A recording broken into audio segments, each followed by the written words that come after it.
jadi tidak menghargai istrinya. Jadi kita harus saling menghargai satu sama lain. Penafsiran agama yang sepihak. Akibatnya bagi istri atau korban kejiwaannya, misalnya kecemasan, murung, stres, hilang kepercayaan pada suami, menyalahkan diri sendiri, fisiknya mengalami memar-memar, patah tulang, keguguran, kematian, dan lain sebagainya. Secara tidak langsung berpengaruh pada anak-anak di lingkungan rumahnya. Untuk mencegahnya, menyadari bahwa kekerasan tidak dapat dibenarkan untuk alasan apapun, mengutarakan secara terbuka harapan dan rasa keberatan terhadap pasangan, ungkapkan rasa marah tanpa kekerasan. Boleh suami marah terhadap istri, tetapi tidak yang berlebihan, tidak diperbolehkan yang berlebihan. Marah nantinya setelah marah harus saling memaafkan satu sama lain biar tidak ada dendam atau ada timbul orang ketiga. Apa yang bisa dilakukan bila terjadi kekerasan terhadap istri? Bicara secara terbuka kepada suami untuk tidak bertindak semaunya. Jadi istri bisa sharing sama suaminya jika sudah baikan. Bilang baik-baik pada ayahnya atau bapaknya, saya tidak suka dengan perbuatan sikap yang dilakukan seperti itu. Minta pihak ketiga seperti keluarga atau tokoh masyarakat untuk membantu menyelesaikan masalahnya. Bila keselamatan terancam, segera cari perlindungan terdekat seperti keluarga, kepolisian atau lembaga sosial atau pihak lain yang berkekuatan hukum. Jadi jika memang sudah tidak memungkinkan untuk menjadi satu rumah, bisa mencari perlindungan itu dari perlindungan Pak RT atau dari perlindungan ke desa atau keluarganya. Bila mengalami luka akibat kekerasan suami, segera minta bantuan medis atau minta sebagai barang bukti bila menjadi kasus hukum.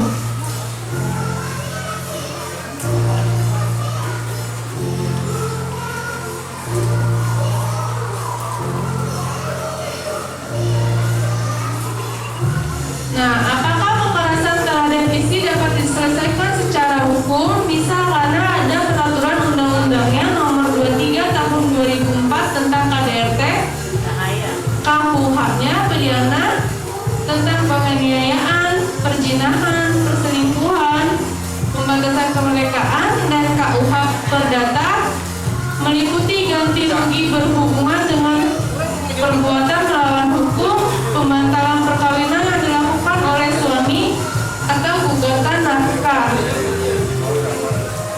Nah, pemerkosaan adalah setiap perbuatan berupa pemaksaan hubungan seksual, baik yang dilakukan dengan cara yang tidak wajar atau tidak disukai terhadap orang lain di luar atau di dalam pernikahan untuk tujuan komersil atau tujuan tertentu. Di sini ada peraturan dari undang-undangnya, KUHP-nya nomor 285. Dan bentuk lain seksual itu bisa terjadi melalui oral seks, anak seks, atau sodomi, atau memasukkan paksa benda lain ke dalam vagina atau anus. Ini biasa terjadi beritanya pada kasus-kasus remaja ya. Jadi kita harus selalu menjaga, memantau remaja kita agar tidak mengalami atau terkena seperti itu. Tidak hanya dengan ancaman, bisa juga dengan rayuan, memberi tumpangan dan penginapan dengan menggunakan obat-obatan minuman keras atau hipnotis. Jadi untuk bapak ibu yang mungkin mempunyai anak gadis, itu kita harus selalu pantau, jangan mempunyai sifat bodoh amat. Takutnya anak gadis yang sudah mulai berkenalan dengan laki-laki, kenal laki-laki melalui sosial media, janjian, ketemuan laki-laki yang baru kita kenal, taunya dia orang jahat. Dia mengambil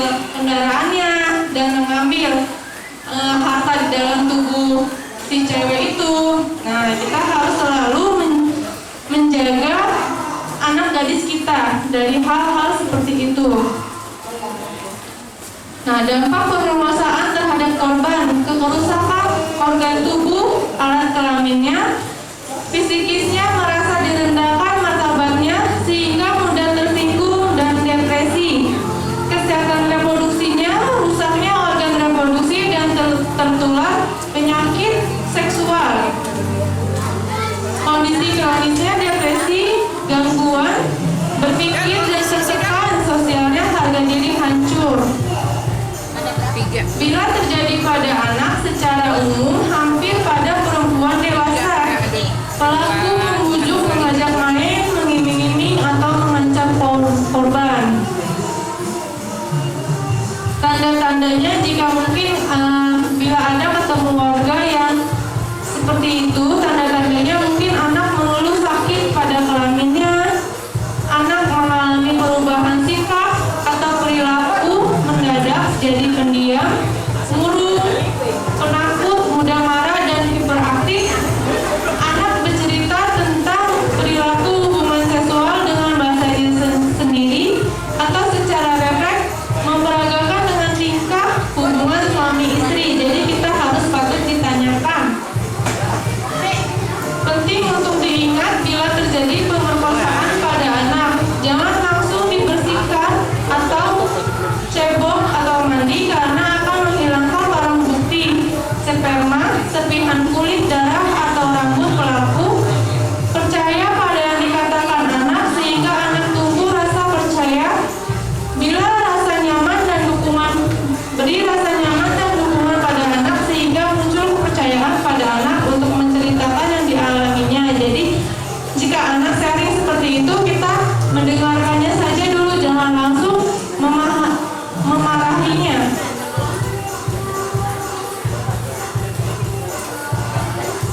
Nah, pelecehan seksual adalah tindakan maupun ucapan yang bermakna seksual yang berakibat merendahkan martabat orang yang menjadi sasarannya. Misalnya, laki-laki menggoda perempuan dengan main mata, ciulan, isyarat jorok, sentuh, rabaan, remasan, peluk, dan lain sebagainya. Ini ada di dalam hukumnya ya, perundang-undangannya. Nah, perdagangan perempuan dan anak, perdagangan orang adalah segala tindakan perekrutan, pengiriman, pemindahan dan penyembunyian, penampungan atau penerimaan seseorang dengan ancaman atau menggunakan kekerasan atau bentuk lain dari pemaksaan. Jadi penculikan, penipuan, kebohongan, penyalahgunaan yang bersifat rentan atau memberi atau menerima pembayaran atau memperoleh persetujuan dari seseorang yang berkuasa atas orang lain untuk tujuan eksploitasi. Jadi banyak ya kasus perdagangan anak dan perempuan atau mucikari ya. Nah, ini pelaku-pelakunya itu bisa dari keluarganya sendiri atau lingkungannya.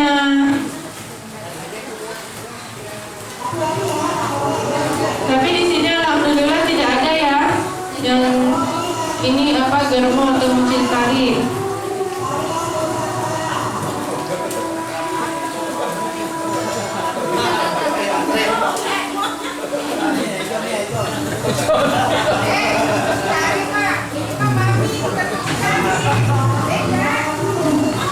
Bila melihat atau menjadi korban kekerasan, katakan dengan tegas Anda tidak menyukai tindakan pelaku. Bila tidak bisa, segera menjauh dari pelaku. Bila pelaku masih nekat, beri peringatan lebih keras.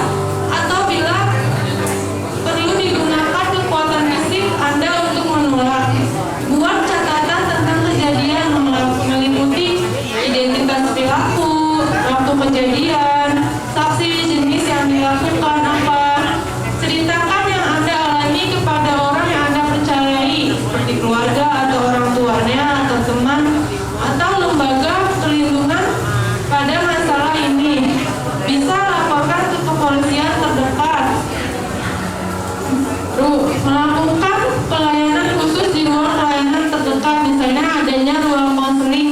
dari desa atau desa kerjasama dengan kecamatan atau kerjasama dengan puskesmas.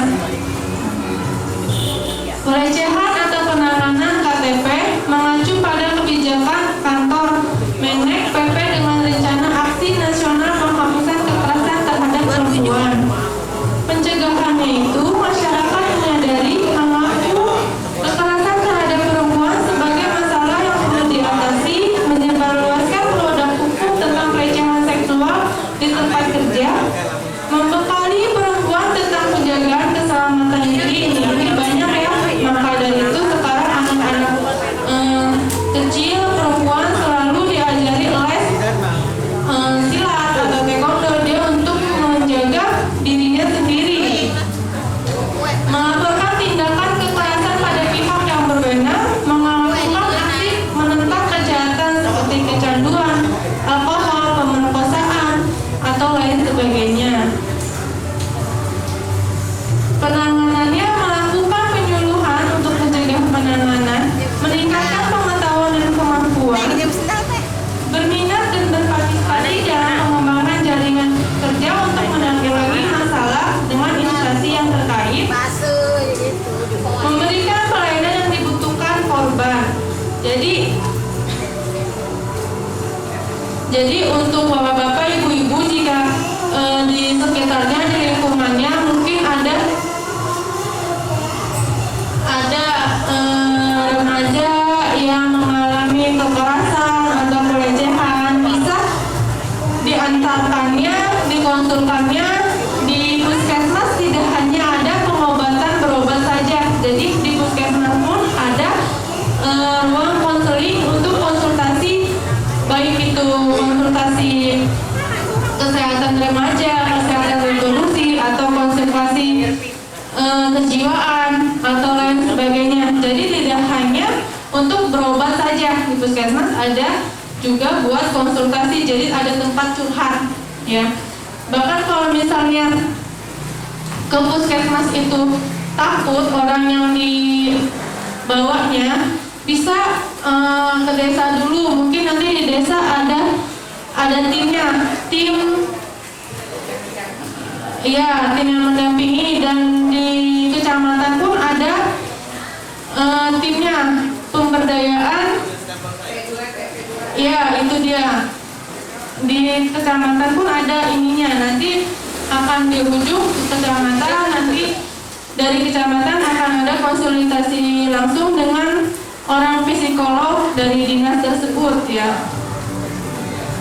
Nah, mungkin seperti itu saja ya Bapak Ibu. Ada yang ditanyakan dulu? Ibu Nina, ada yang ingin ditambahkan?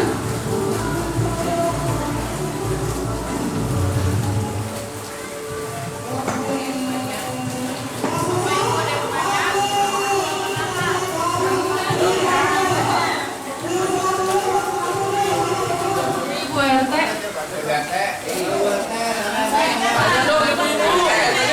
Yang sering mengalami kekerasan.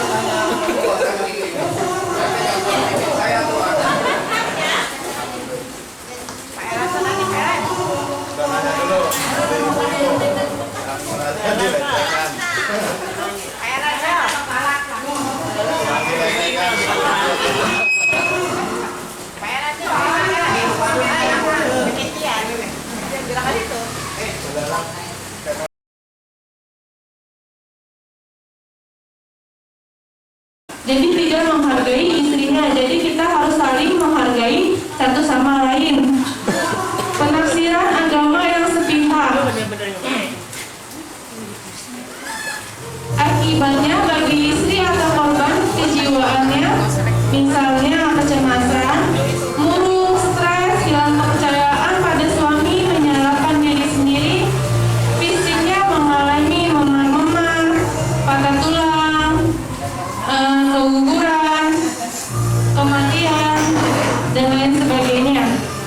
Secara tidak langsung berpengaruh pada anak-anak di lingkungan rumahnya. Untuk mencegahnya, menyadari bahwa kekerasan tidak dapat dibenarkan untuk alasan apapun, mengutarakan secara terbuka harapan dan rasa keberatan terhadap pasangan, ungkapkan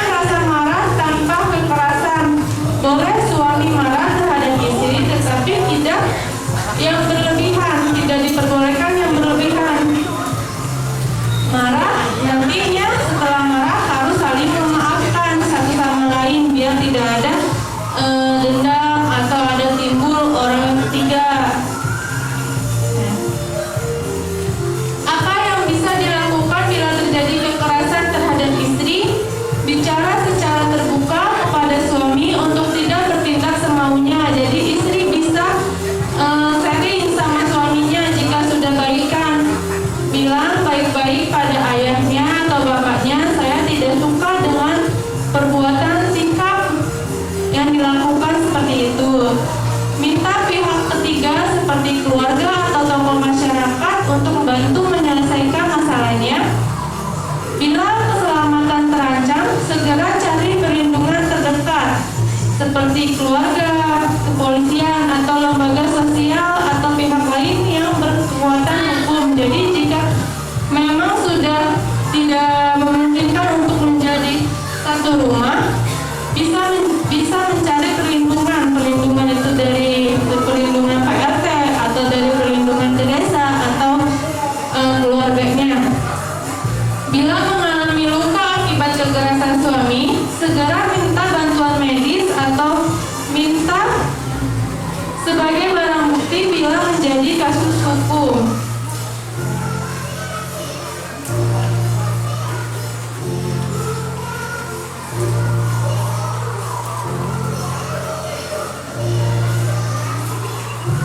Nah, apakah kekerasan terhadap istri dapat diselesaikan secara hukum? Bisa karena ada peraturan undang-undangnya nomor 23 tahun 2004 tentang KDRT, KUH-nya pidana tentang penganiayaan, perzinahan, perselingkuhan, pembatasan kemerdekaan, dan KUH Perdata meliputi ganti rugi berhubungan dengan perbuatan melawan hukum, pembatalan perkawinan yang dilakukan oleh suami atau gugatan nafkah.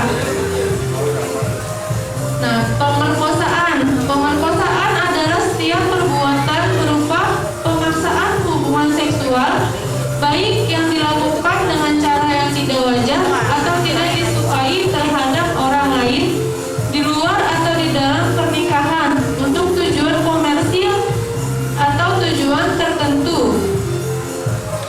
Di sini ada peraturan dari undang-undangnya, KUHP-nya nomor 285. Dan bentuk lain seksual itu bisa terjadi melalui oral seks, anak seks, atau sodomi, atau memasukkan paksa benda lain ke dalam vagina atau anus. Ini biasa terjadi beritanya pada kasus-kasus remaja ya. Jadi kita harus selalu menjaga, memantau remaja kita agar tidak mengalami atau terkena seperti itu.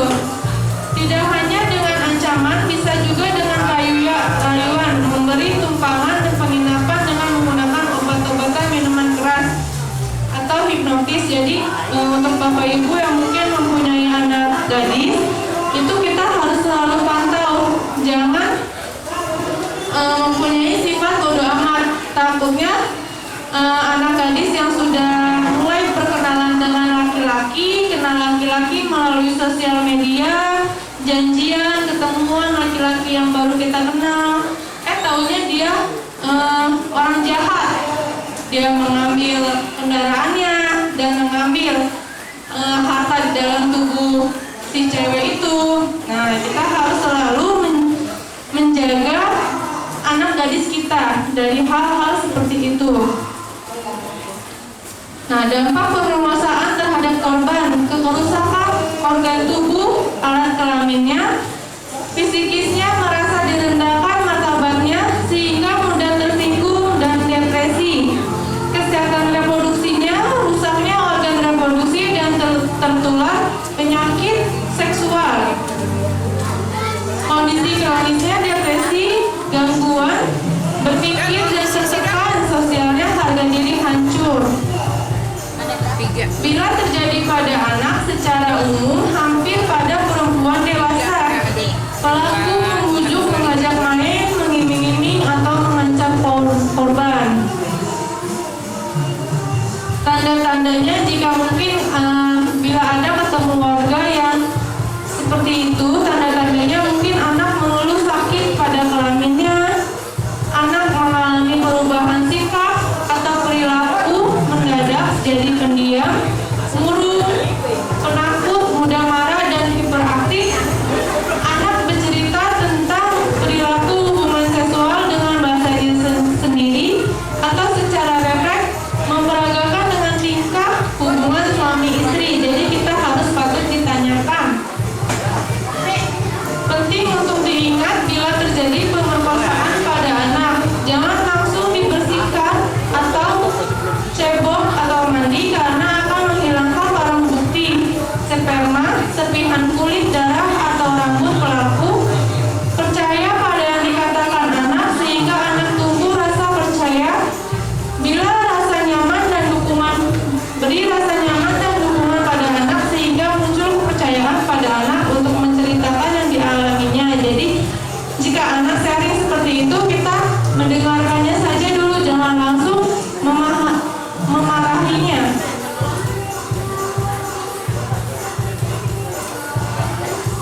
Nah, pelecehan seksual adalah tindakan maupun ucapan yang bermakna seksual yang berakibat merendahkan martabat orang yang menjadi sasarannya. Misalnya, laki-laki menggoda perempuan dengan main mata, ciulan, isyarat jorok, sentuh, rabaan, remasan, peluk, dan lain sebagainya. Ini ada di dalam bukunya ya, perundang-undangannya. Nah, perdagangan perempuan dan anak, perdagangan orang adalah segala tindakan perekrutan, pengiriman, pemindahan, dan penyembunyian, penampungan atau menerima seseorang dengan ancaman atau menggunakan kekerasan atau bentuk lain dari pemaksaan. Jadi penculikan, penipuan, kebohongan, penyalahgunaan yang bersifat rentan atau memberi atau menerima pembayaran atau memperoleh persetujuan dari seseorang yang berkuasa atas orang lain untuk tujuan eksploitasi. Jadi banyak ya kasus perdagangan anak dan perempuan atau mucikari ya. Nah, ini pelaku-pelakunya itu bisa dari keluarganya sendiri atau lingkungannya.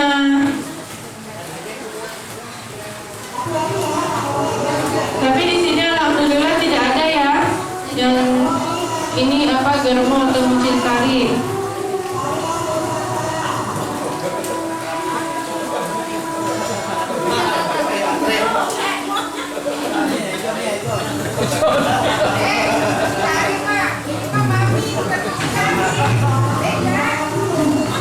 Bila melihat atau menjadi korban kekerasan, katakan dengan tegas Anda tidak menyukai tindakan pelaku. Bila tidak bisa, segera menjauh dari pelaku. Bila pelaku masih nekat, beri peringatan lebih keras.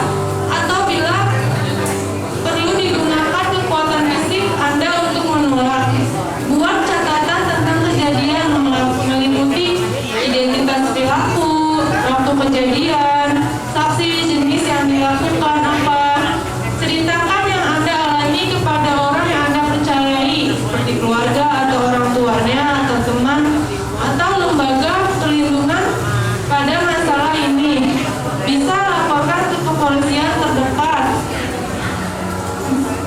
Melakukan pelayanan khusus di ruang pelayanan terdekat, misalnya adanya ruang konseling di desa atau desa kerjasama dengan kecamatan atau kerjasama dengan puskesmas.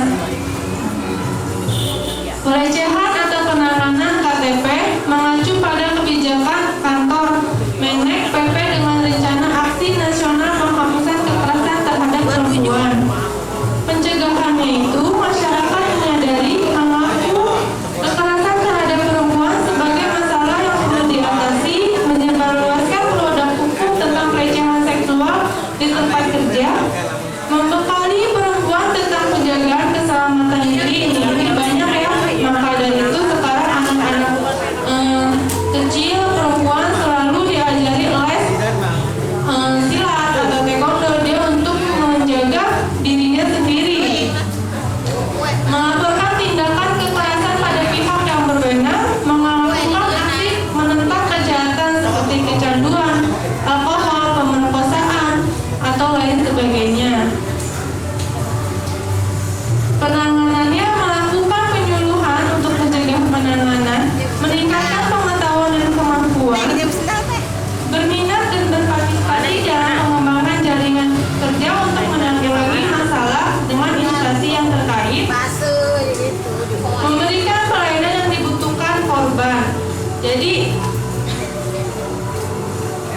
Jadi untuk bapak-bapak, ibu-ibu jika di sekitarnya, di lingkungannya mungkin ada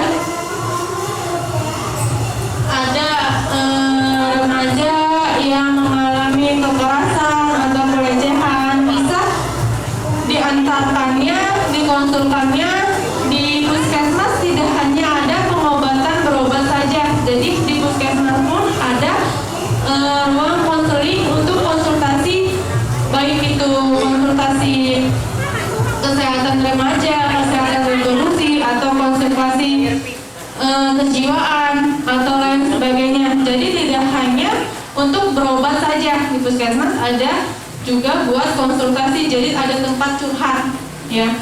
Bahkan kalau misalnya ke puskesmas itu takut orang yang dibawanya, bisa ke desa dulu. Mungkin nanti di desa ada timnya, tim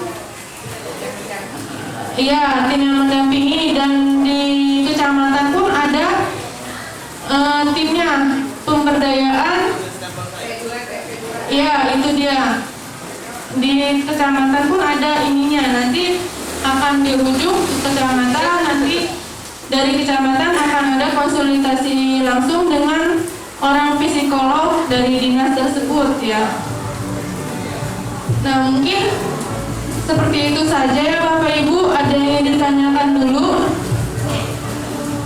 Ibu Nina, ada yang ingin ditambahkan?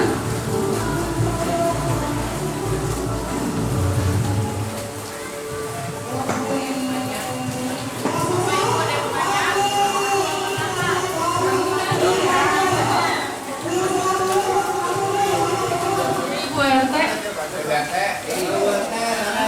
Tanya dong ibu-ibu, tanya dong yang sering mengalami kekerasan.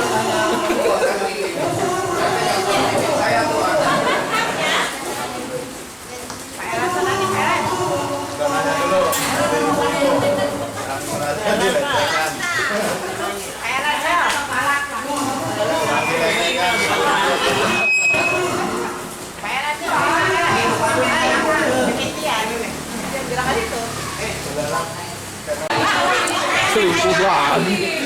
Iya, itu kan bisa jadi dia psikisnya terganggu, ya.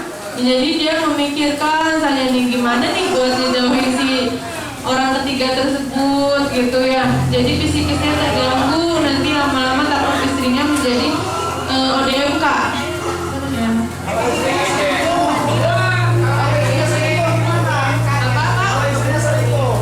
Istrinya selingkuh, itu ditanyain dulu bapaknya pernah berbuat atau tidak ini.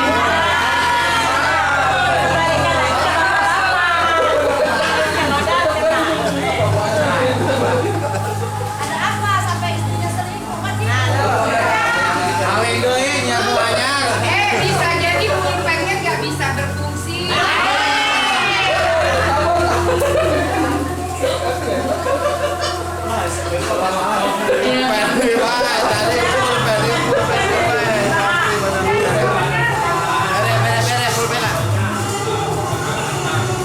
Keluarga aja, maksudnya antara tetangga aja gitu ya. Contohnya ya kesalahpahaman atau gimana caranya. Contoh sedikit aja bisa Berantem.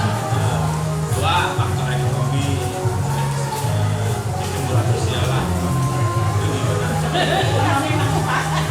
Ya, jadi mungkin adanya perselisihan pada tetangganya sendiri.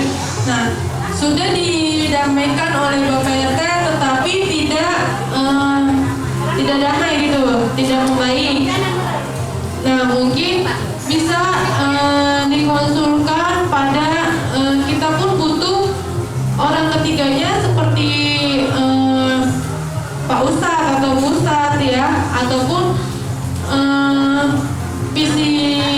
psikolog gitu. Jadi kalau memang sudah sama PRT tidak mau damai, kita butuh bantuan Pak Ustadz biar untuk menyelesaikannya. Dan mungkin kalau memang hal yang berat itu balik lagi juga sama keluarganya sendiri. Apa sih dia itu permasalahan kedepannya seperti apa. Dan mungkin kalau faktor ekonomi bisa jadi karena emosi semata kali ya Pak ya. Jadi kita mengalami faktor ekonominya lebih menurun, terus tetangga kita rese, jadi kita emosi sama tetangga kita.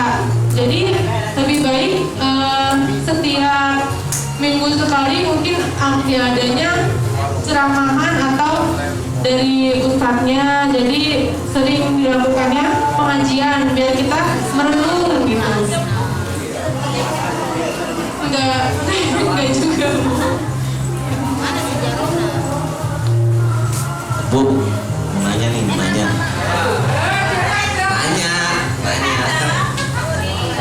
Begini Bu, Fania, kan kalau yang namanya KDART itu rata-ratanya pihak si kuat mengintervensi pihak yang lemah, atau pihak suami mengintervensi ke istrinya atau anak-anaknya.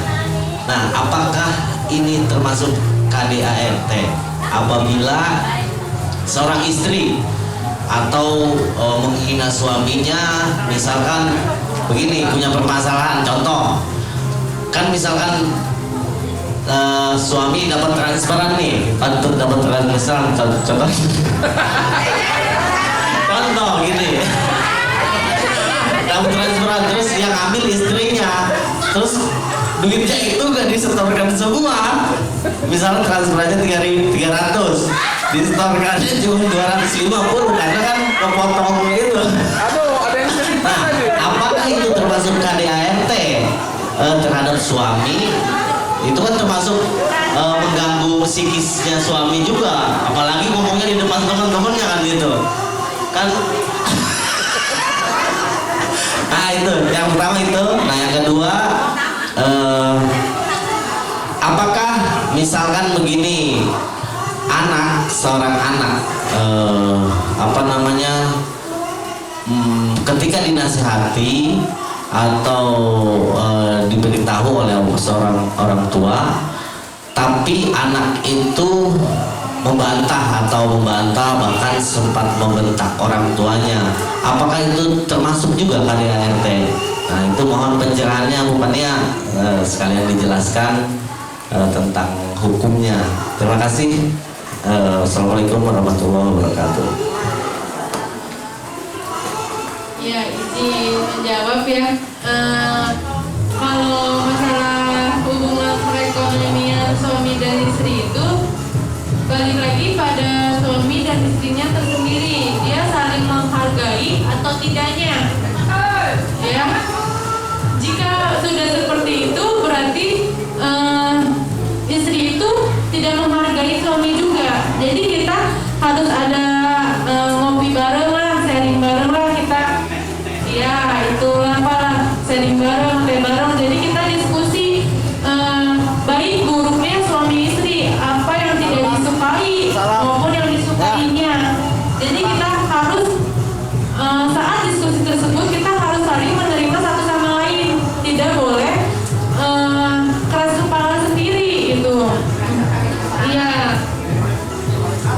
Nah, jika sudah dilakukan seperti itu, mungkin akan mikir juga ya suami istrinya, mungkin oh iya ya saya mungkin dulu mungkin punya salah seperti ini pada istrinya, jadinya istrinya seperti ini, ataupun istrinya dulu juga punya salah seperti ini, jadi suami saya seperti ini. Jadi kita cara memecahkannya ya itu tadi Pak, adanya ngopi, makan bareng, diskusi bareng sama istrinya.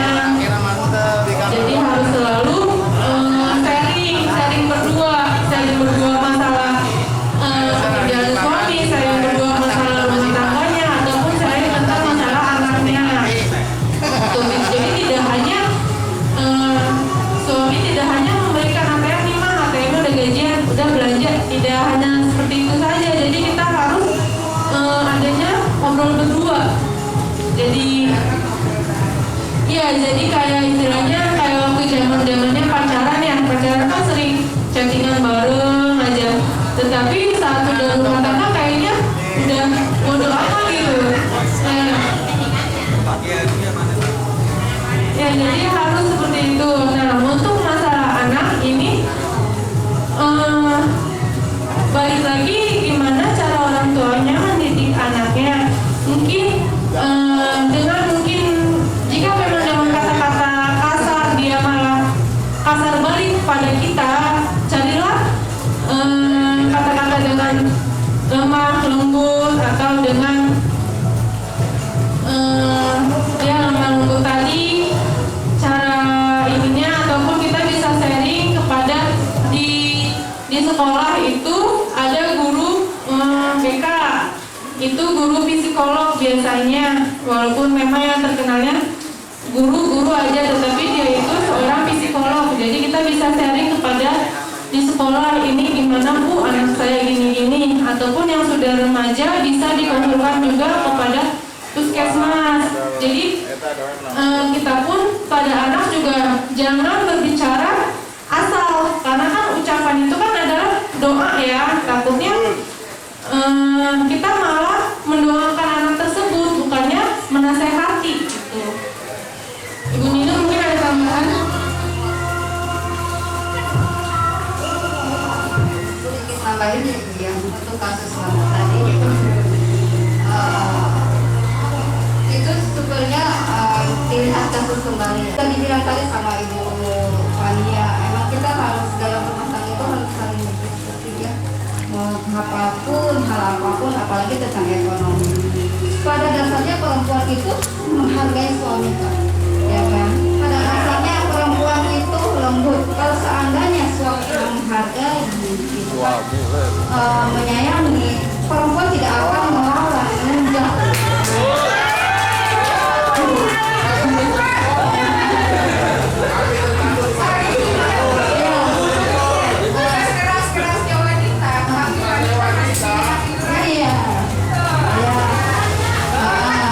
Dan kembali lagi, saya yakin perempuan juga kalau seandainya dia dibekali ilmu agama terutama ya, tidak akan sampai seperti itu. Ya, ilmu ya Pak. Ya Mama.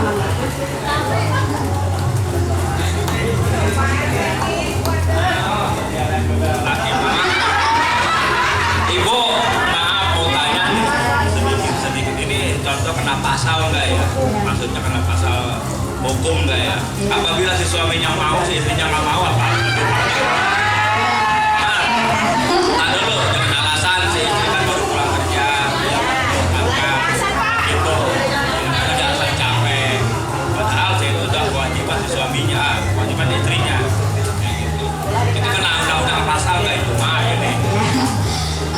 Emang tugas suami, tugas istri yaitu patuh pada suami ya, bukan berarti patuh. Dasarnya patuh itu apa? Ya kan? Patuh itu kan nurut pada suami. Kalau masa kerja itu kan bukan pekerjaan, bukan suatu bentuk kepatuhan istilahnya ya, bukan kewajiban gitu kan. Mencari nafkah itu bukan suatu kewajiban. Ya.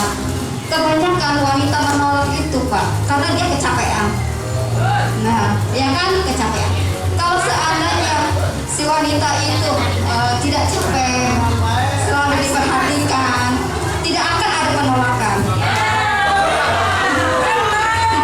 Iya kan? Tidak akan ada penolakan. Kalau oleh karena itu, ya jangan segala sesuatu.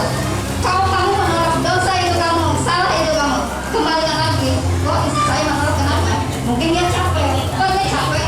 Kenapa? Ibu perhatikan dia dari jam 5 pagi bahkan masak, ngurusin anak segala macam. Belum kerja gitu kan yang kerja. Pulang kerja dituntut seperti itu. Harusnya kan bapak itu bisa bicara baik-baik dulu gitu kan. Karena dari bicara baik-baik menimbulkan misal loh ke istri gitu kan. Jadi tadinya mau beli poin 1 jadi 2 gitu kan.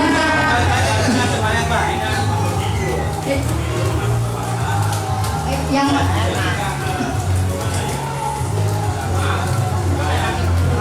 gara-gara itu kembali lagi Pak, perempuan itu yang penting hatinya disentuh. Iya, perempuan itu hatinya disentuh.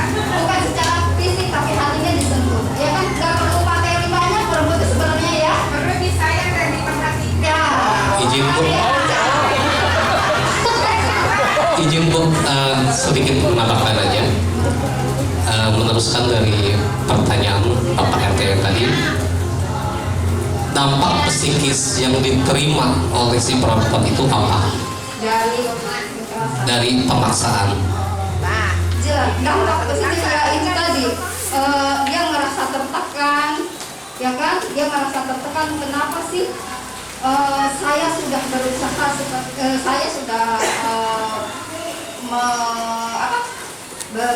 berbuat seperti ini, tapi kok imbalan balasannya dari suami kok seperti itu terus saya.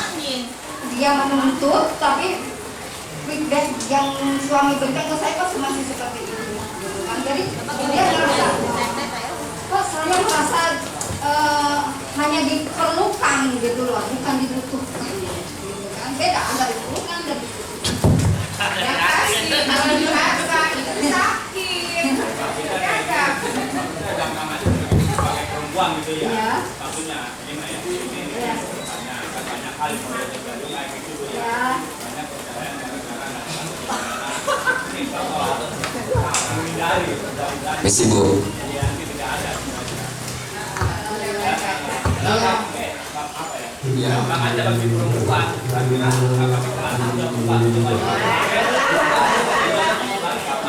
Iya. Izin Bu. Bu, kan tadi kalau termaksa nggak boleh ya. Kalau kita pengen kan istri nggak ngelayanin, terus suami beralih ke yang lain, itu disalahkan nggak Bu? Kan efeknya itu Bu.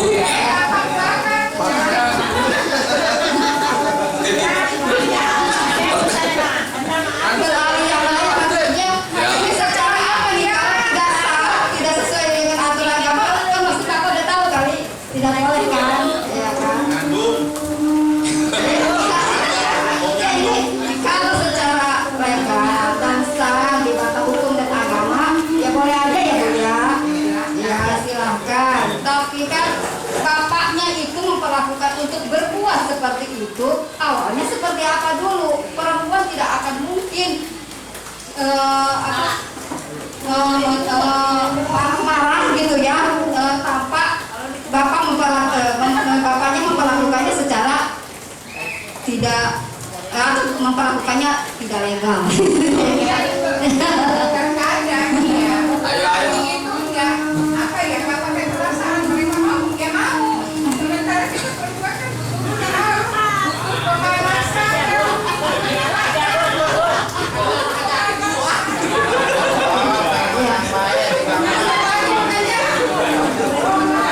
Ingat sebelahnya SD ya, sebelahnya SD. Wah elan ya. Assalamualaikum warahmatullahi wabarakatuh.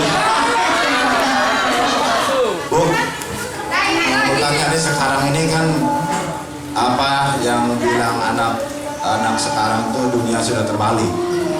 Kadang-kadang kan ini ngadapin cewek apa istri yang rewel, udah rewel ngatur. Pengen menang sendiri Bu. Jadi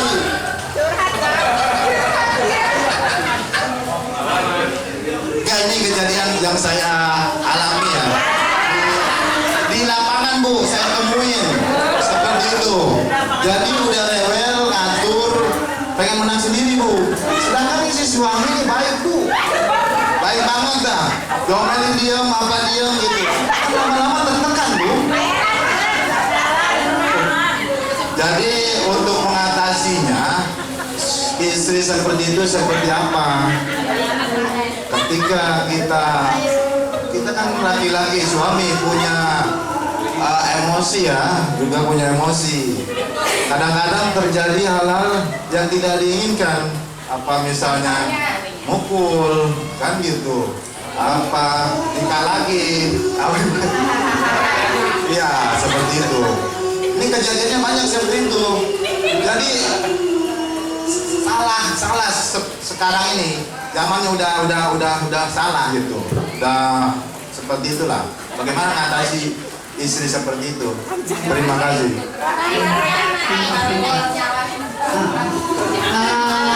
Terima kasih Pak Elan, curhatnya.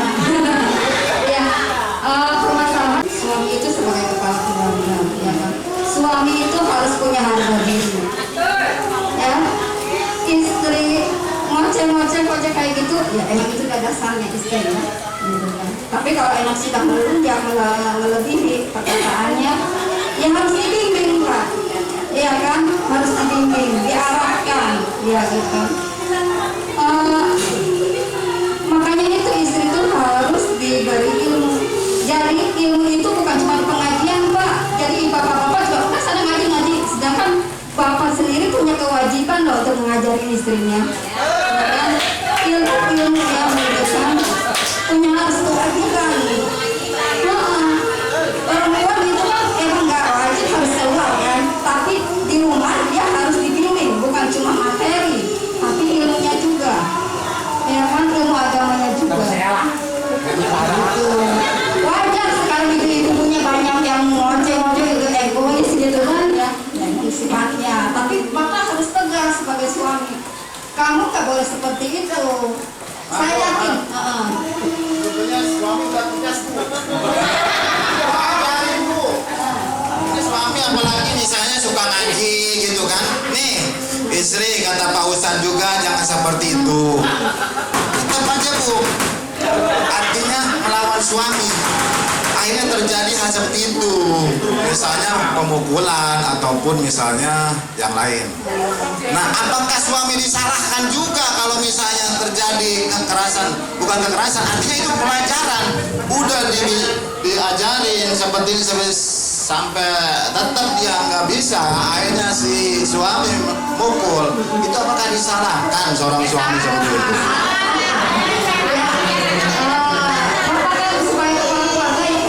Jadi maaf Bu, jadi jangan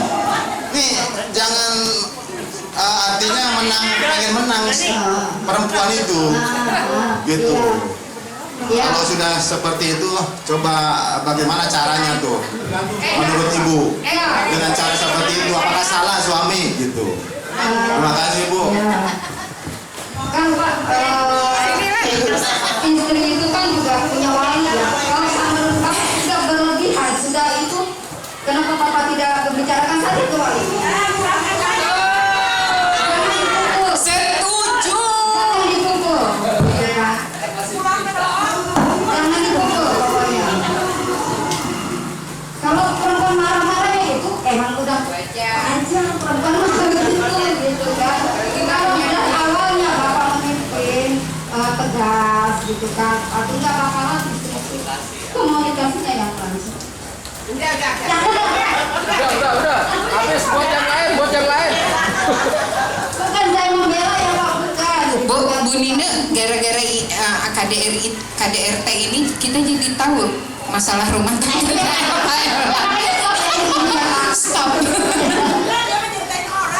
Stop KDRT, stop. Ini bukan terjadi sama saya Bu. Iya.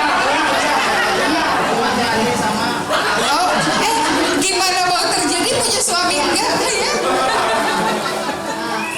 Untuk pasal kekerasan anak tadi ya, memang banyak sekarang anak-anak yang bukan mengakuinya ya. Itu mungkin karena pengaruh dampak atau lingkungan. Tapi kita juga tidak bisa menyalahkan lingkungan begitu saja.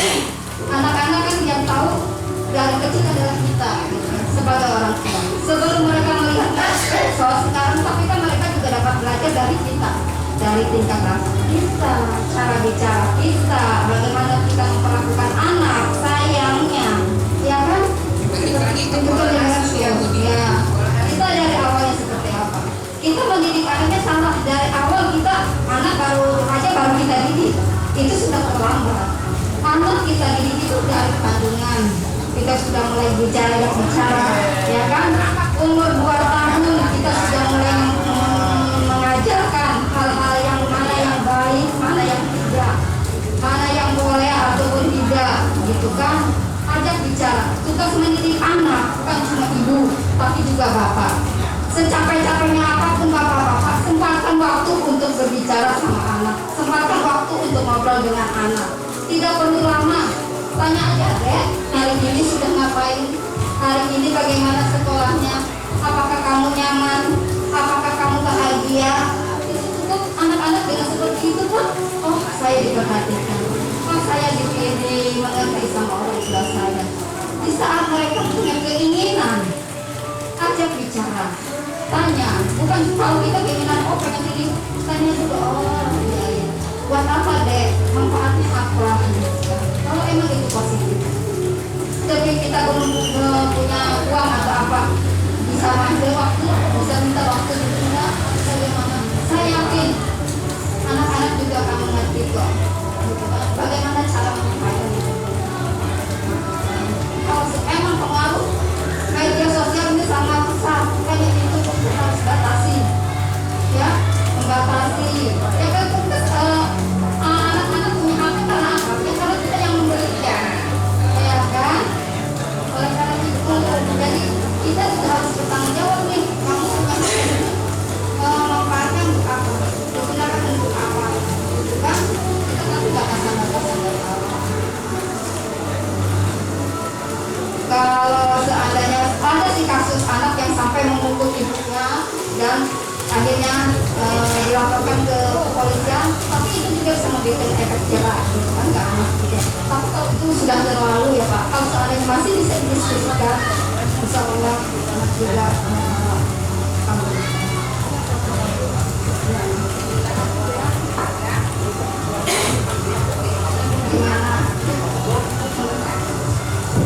Cukup? Ada yang mau nanya lagi? Ada yang mau nanya lagi? Silakan. Cukup ya? Cukup ya? Lagi Kayaknya Pak Erwan masih dendam. Belum puas. Saya yakin Pak, ibu-ibu yang ada di sini tidak kuat. Ya semoga hubungan Bapak Ibu rumah tangganya harmonis ya. Tidak ada masalah apapun.